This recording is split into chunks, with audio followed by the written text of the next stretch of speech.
you get on board. And Jesus says, I will take you from point A to point B. We have to trust God that he knows where he wants to take us. I've got to trust in his presence. I've got to trust in his peace. And I've got to trust in his power if I expect to get where Jesus wants me to go. You see, some of you have not been able to progress with Jesus is because you're not comfortable with his ride. Jesus says that's going to be okay.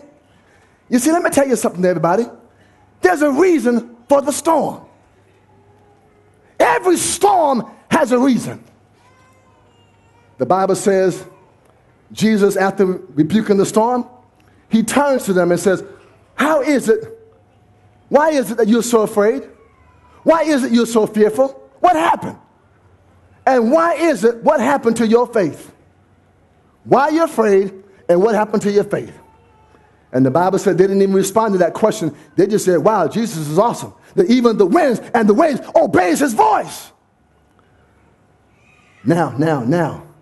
The Bible then says in Mark 5, beginning with verse 1, that they arrived to the other side. Follow me, everybody. Everybody in this tent, please follow me, or you will miss this.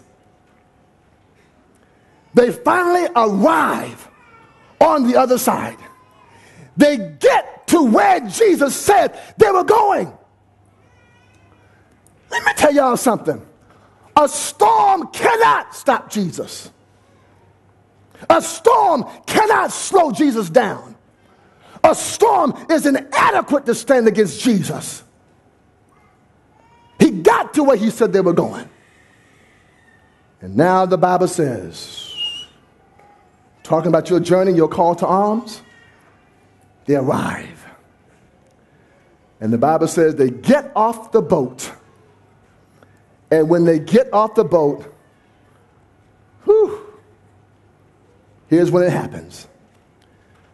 Somebody goes, whoa, what's that? What? There is a demon-possessed man. Whoa, look at that dude. Oh, he's jacked up. Oh, he's coming towards us.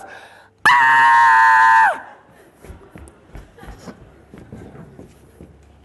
They run back on the boat they were about to jump off of. Oh, the boat looks real good now. They're back on the boat. Woo! Man, that was close. Boy, that was close. Did y'all see that guy? Man, did y'all see his hair? Did y'all see that long, ugly beard? He hadn't had a bath in years. He has no teeth. They're all rotten out. Man, he's ropes and chains hanging from his body. Woo! Did you? What? Where's Jesus? Oh, man. What? Man, look at you. Jesus is still out there. Jesus. Man, get back on the boat. Let's get out of here, dude. Let's go. But Jesus stands there. He stands there. And he's looking at that man. Let me tell you what the Bible says about that man. The Bible says this man lives in a graveyard. And there are two things he does night and day. First of all, he's in a graveyard. He has ropes and chains that are hanging from his body. Meaning society tried to tie him down, tried to bound him and put the man in a graveyard and left him for dead. But he would break away because he didn't want to be bound. He wanted to be free. So he would fight the suppression. And the Bible says two things he did night and day. Imagine all he did night and day. The Bible says night and day he spent crying and cutting himself. Two C's. Follow me. Night and day in the graveyard with ropes and chains hanging from his body. All he did was cry and cut himself. And you know the story. Jesus came into that man's life, and Jesus made a difference. That man came to Jesus with those demons and said, Jesus, please don't hurt me. I know who you are. Jesus says, you may know who I am, but what is your name? My name is Legion, for we are many. And the Bible says Jesus rebuked those demons. And those demons were cast out and went into the swine. And those swine got possessed, and they ran over a cliff, and they perished in the sea. And that man was made whole. The disciples are watching. Now they get it. Now they realize their purpose for the journey. You see, everybody, when Jesus said, let us cross over to the other side, Jesus saw that man from the other side. Jesus saw you here at Big Camp before you came. You see, Jesus can see things that we can't see. Jesus, popular with the crowd, everybody loved him. He was healing people and helping them and making a difference in their lives over here. But Jesus saw the man. Jesus saw somebody that needed him. And Jesus said, let's cross over. Let us go over there. Let us go over there. And let's make a difference. Here's what I came to tell you. Don't fight your storm. Follow me. I'm about to close. It's hot in here. Stop fighting your storm. Let me share something with you that God allowed me to understand.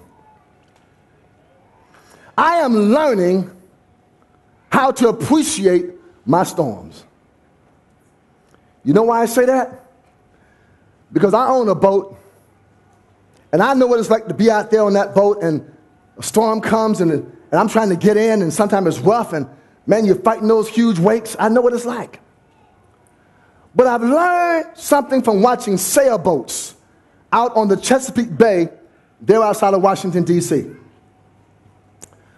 I'm out there our Labor Day weekend, and I'm watching these sailboats, and I see this huge wind that just came out of nowhere and just affected the entire day of that Labor Day weekend. And I saw a sailboat that was just sitting out there, and the sail was set, and they were just moving slowly.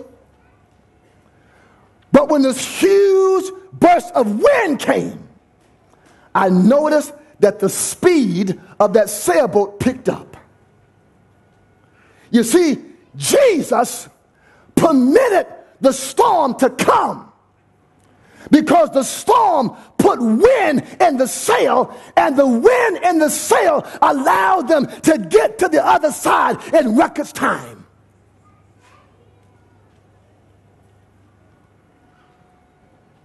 And here it is, I'm praying, God, take my storm away.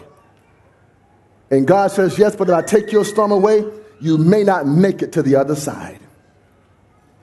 Thank God for the wind.